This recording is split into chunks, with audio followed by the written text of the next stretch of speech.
Welcome to Northern Michigan Update. I'm Senator Jason Allen, and today we're very fortunate to have the Commanding General of the Michigan National Guard, Thomas G. Cutler.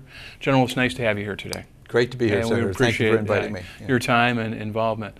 Now, we've talked a lot over on the national level about some of the challenges and restructuring and activities that have gone on in the National Guard. And so, can you kind of give us a review of sort of what is involved with our National Guard, our Air National Guard, and what are the different components that we have that are involved in the state? Well, sure, I'd be glad to. You know, one of the things that people don't always understand when they talk about the National Guard is how we're different than the reserves, for instance, the Army Reserve or the Air Force Reserve. And the difference really with the National Guard is we are essentially the same as the Air Force, and we're essentially the same as the Army. And we're essentially the same as we are the Army and Air Force Reserve. The difference being that the National Guard also has a state role. Now, the governor can't call out the Army Reserve, but she can call out the Army National Guard and the Air National Guard. So we have not only the federal role that we're deeply involved in right now, but we also have the state role. And you know, just recently, and it certainly of interest to you, is that the governor called us out to help fight the fire up in the Newberry area. Right, and we were going to talk a little bit about that, and that was the whole Sleeper Lake fire. That's correct. Now, when I had the privilege of visiting one of the installations, Camp Grayling, they showed us some of the helicopters. What types of roles did you do on that? Well, first of all, we're very pleased that we could have a part in working that fire up there and putting that fire out. We were asked to bring Black Hawk helicopters up there, and we took four Black Hawk helicopters. They each can carry what we call Bambi buckets, and it's affectionately called a Bambi bucket. And that bucket is designed to carry 760 gallons of water. And so we did that for, of course, you know, a couple of weeks there. Right. And we did that, and then we later brought up a Chinook helicopter that has greater lift capability, and that helicopter can carry 2,000 gallons. And the latest figure I saw is over the course of that firefighting experience, we dropped about 2 million gallons of water on that fire. And you know, we had about 46 Michigan National Guardsmen up there supporting that whole operation. So when they're doing the support, you've got obviously the crews that run the helicopters. And then do you have people that sort of guide them into where they need to put the fire? And then is it maintenance? So those are the types of people that are involved with that? Yep. I mean, we obviously start with the pilots and the crew chief for the helicopters. And that can be generally a crew of about 4 people for each helicopter. And then you have the maintenance personnel, and they do all the ground handling and the repair of the airplanes. And then we had people that were refueling our aircraft, Air National Guardsmen out of Alpena, actually. And then we also, of course, have support people to do some of the logistical support kinds of things, and some supervisors and leadership personnel just kind of overseeing it and interfacing with the DNR, which they did very successfully. So, yeah, but it really wasn't a large group of people, about 46 people. But what an impact they made. Yes. Now tell me, you've got, when I was in the National Guard back in the dark ages, we've got facilities, what, in Selfridge and then Camp Grayling, where are other places, and what types of roles do they play?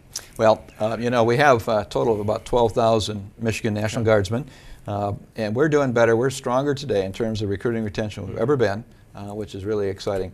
Air National Guard has about 2,700 people, and then we also in the Army Guard have about 9,200 right now. And we have facilities. The Air Guard has you know, significant facilities at Selfridge and Mount Clemens area, down at Battle Creek, and then up at Alpena. Okay. Army Guard, we got 44 armories across the state. And then we also have you know, a major training facility, of course, at Camp Grayling and down at Fort Custer. Okay. And then the headquarters of the Michigan National Guard is right here in Lansing. Okay. Now, let's start out with what and that's a very diverse, let's start off with what goes on at Selfridge and what are the types of activities that go on at that facility? Well, Selfridge is, of course, a work in progress right now because of the BRAC actions of 2005. Essentially at Selfridge, it's a major installation. It used to be an Air Force base, a full-up Air Force base. It is now an Air National Guard base. Right now, today we're flying KC-135s the air refueling tanker out of Selfridge, and we have F-16s there. And we also have the Chinook helicopters based there. And Sunday, just this past Sunday, the last C-130 left Selfridge, and that C-130 unit will transition into the KC-135s. About when I was there, we had roughly about 4,000 Guard and Reserve members there. We have at Selfridge, we have every service represented, active Guard and Reserve. Okay, so that means Marines, Navy, yes, Coast Guard, and all those. Everything. Border Patrol, Customs, you name it. You know, elements of Homeland Security, but as you said, the Coast Guard and Border Patrol, Customs, etc., as well as every service and every component, if you will, active Guard and Reserve. Wow. Okay, so we've got that, and then I was looking through some old history books over the summer, and they showed the old Battle Creek facility. And I didn't realize the magnitude of Fort Custer and the historical significance that had in earlier wars. What's sort of the history and what's going on there?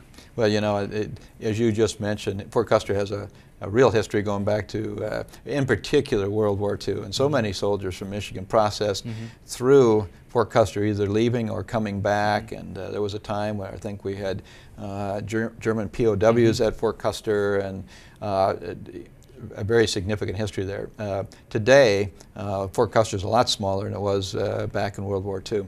But it's still an excellent training facility for weapons qualification of certain kinds of small arms, as well as we do a lot of academic training at Fort Custer. Just invested a great deal of money in a brand new regional training institute down there. And so that's the Fort Custer Army Guard piece of it. And of course, right next door is the Air National Guard that's co-located with the Battle Creek Airport. And are those still sort of flying some fighter planes there, or are they Warthogs, or what's the type of aircraft they fly there? Right, they fly the A-10 Warthog out of Battle Creek, and what will happen is in about 2009, those A-10s will begin to transition over to Selfridge, and right now we are authorized 15 of the A-10s. Because of BRAC again, they will transition to Selfridge, and we'll get more A-10s. We'll have 24 A-10s at Selfridge. And as those airplanes leave Battle Creek, what we have worked real hard to do is to get a commitment for a new flying mission at Battle Creek, and we've gotten a commitment out of the chief of the National Guard Bureau that he will put the new joint cargo aircraft into Battle Creek, and that's an exciting aircraft, and so, but they're going to start building those in the next few years. Wow, that's exciting. Okay, then we go up to Camp Grayling. And I remember training there in my old armor unit, and that's been a lot of restructuring that's gone on there because of the changes in the U.S. battlefield. What is sort of the history of Camp Grayling, and then what is its current mission? Well, for many, many years, of course, and you remember well because you were part of the National Guard, we had armor units, and we had infantry units, and we had artillery units, and so Camp Grayling accommodated all that kind of training. It's the biggest maneuver training center, if you will, this side of the Mississippi, 147,000 acres, and it allowed us to do what we call combat arms training in those kinds of areas where infantry needs a lot of room to maneuver, the artillery needs places, ranges where they can deliver artillery, and as does the cavalry.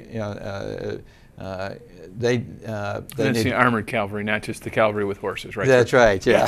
The armored cavalry, that's right.